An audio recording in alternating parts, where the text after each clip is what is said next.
একসময় ছিল নির্মল বাতাস, সবুজ ঘেরা প্রকৃতি, কিন্তু আজ চারিদিকে কেবল ধোঁয়া, প্লাস্টিক, কংক্রিট আর দূষণ। আর যদি এখনই সতর্ক না হওয়া যায়, তবে আগামী প্রজন্মের জন্য অপেক্ষা করছে অক্সিজেনহীন এক ভবিষ্যৎ। এই ভয়াবহ বাস্তবতাকেই এবছর দুর্গাপুজোর থিম হিসেবে বেছে নিয়েছে শিলিগুড়ির হায়দেরপাড়া স্পোর্টিং ক্লাব। এবারের থিম তিন কাল, যেখানে অতীতের সৌন্দর্য, বর্তমানের দূষণ আর ভবিষ্যতের ভয়াল রূপ একই সঙ্গে ধরা পড়বে মণ্ডপে। উদ্যোক্তাদের দাবি, এটি শুধু থিম নয়, সাধারণ মানুষের জন্য এক সতর্কবার্তা। অতীতে মানুষ প্রকৃতির সঙ্গে ছিল একাত্ম। বন, জলাশয়, মুক্ত বাতাস সবই ছিল হাতের কাছে। আজ তার জায়গা নিয়েছে ঠাসাঠাসি কংক্রিট, গাড়ির ভিড়, প্লাস্টিক আর দূষণ। মণ্ডপের শিল্পকর্মে সেই ছবি ফুটে উঠবে।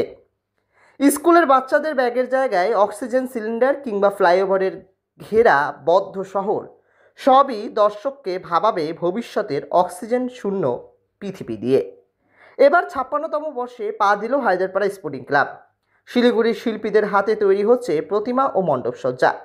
ক্লাবের সাধারণ সম্পাদক নিমাই পাল জানিয়েছেন, আমাদের পুজোর মাধ্যমে আমরা অতীত, বর্তমান ও ভবিষ্যৎকে ফুটিয়ে তুলতে চাই।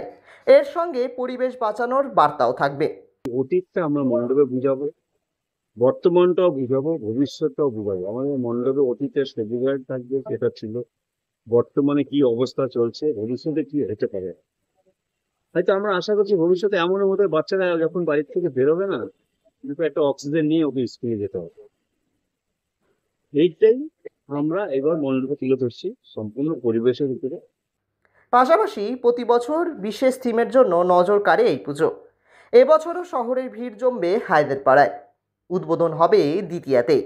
তবে যানজট এড়াতে দর্শনার্থীদের জন্য বিশেষ ট্রাফিক ব্যবস্থা থাকবে। ক্লাব কর্তৃপক্ষ জানান, বিধান রোড, পাকুড়তলা মোড়, স্বামীজি মোড় বা ঘুগনি মোড় সব দিক থেকেই দর্শনার্থীরা সহজেই পৌঁছতে পারবেন মণ্ডপে। পুজোর দিনগুলোতে প্রায় 100 থেকে 150 জন স্বেচ্ছাসেবক নিয়োগ করছে কমিটি, যাতে নিরাপদে আর সহজে মণ্ডপ উপভোগ করতে পারেন আগত দর্শনার্থীরা।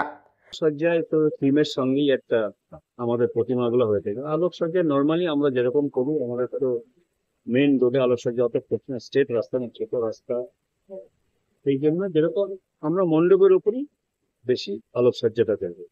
হায়দেরপাড়া স্পোর্টিং ক্লাবের এবছরের বার্তা স্পষ্ট। আজ যদি প্রকৃতিকে রক্ষা না করা যায়, আগামীতে হয়তো আমাদের সন্তানদের স্কুল ব্যাগে বই নয়, বই বেড়াতে হবে অক্সিজেন সিলিন্ডার। শিলিগুড়ি থেকে ঋত্বিক ভট্টাচার্যের রিপোর্ট, লোকাল 18 বাংলা।